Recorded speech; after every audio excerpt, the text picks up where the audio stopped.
What's the #1 fastest growing rate of disease in the world?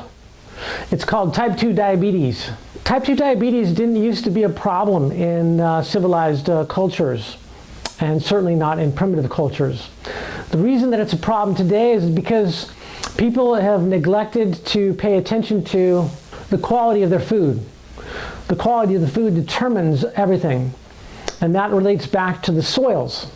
So it's both the farmer's responsibility and also the end consumer's responsibility as to the quality of the food that they consume.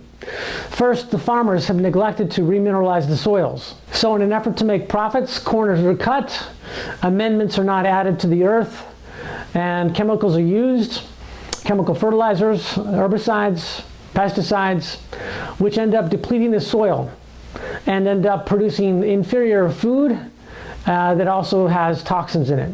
When generations of people eat mineral and nutrient depleted and toxic food laden with pesticides, you end up with deficiencies in the body's ability to metabolize and create metabolic enzymes.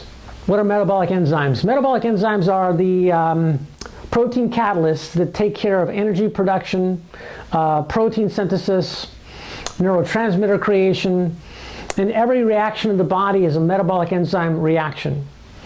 So when it comes to trace elements, there's at least 64 minerals the body needs to be able to function in an optimal state. And two of the minerals that we know are involved in glucose metabolism are vanadium and chromium. And those are absent in the food supply and in the soils.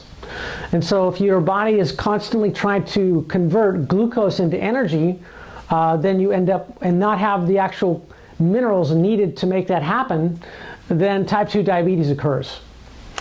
When you talk about the quality of the food that people eat in our culture today, you end up with a large percentage of people eating white sugar, white flour products, fried foods, monosodium glutamate seasoned foods, or what's called food-derived monosodium glutamate that goes under the term natural flavor, which has been proven to cause insulin insensitivity and therefore type 2 diabetes. So be careful of your MSG and be careful of your natural flavors. The majority of people's insulin insensitivity, that's the majority of what's going on here.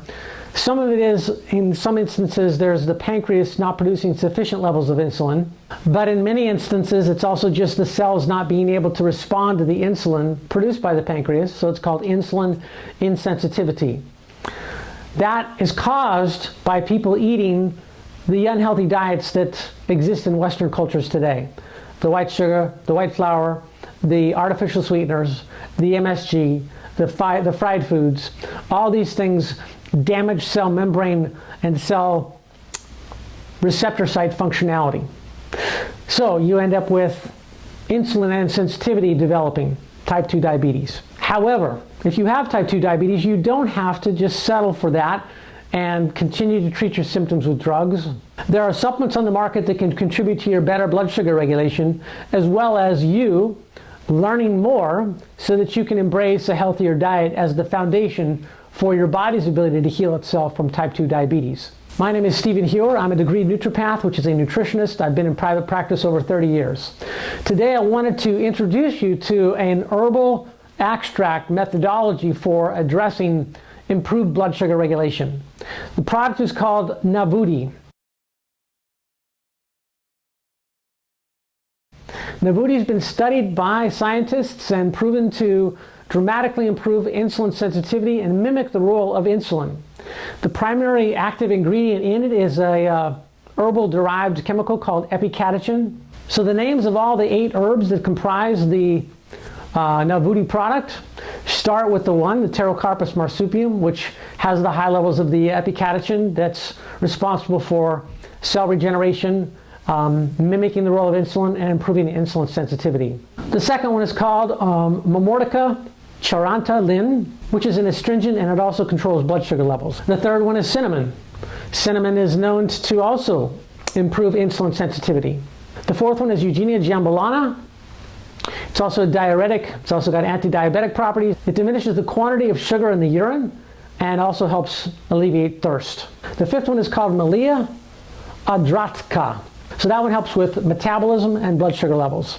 The sixth one is Picorrhea cruza, which also helps with metabolism. It's a bitter tonic, and it also improves the function of the kidneys. The seventh one is Oseum sanctum, which is a diaphoretic, a stimulant, and is an adaptogen. And the eighth one is Gemina sylvestre, which is hypoglycemic in its effect, diuretic in its effect, has an oxidative action to help improve the glycolysis cycle, which is the ability of the body to make energy. And all 8 of these herbs are grown by the company that makes the product. So that means that the quality control standards are extremely high. So they're going to grow their own plants as well as know the best time of the season to harvest them so that they have a maximum concentration of the active properties. And then that standardizes the product pretty much, which is to say that almost guarantees there's these active properties in certain concentrations in the formula. So Naavudi is an excellent product that's been used by doctors in their practice and on themselves and proven empirically to improve blood sugar levels dramatically. So the thing about Naavudi is it's not just alleviating symptoms, it's actually modifying the body's ability to more efficiently improve glucose uptake and therefore energy production, which of course leads to less body fat as well, because we know that when your body can't use the sugar for energy production, it'll convert it into body fat.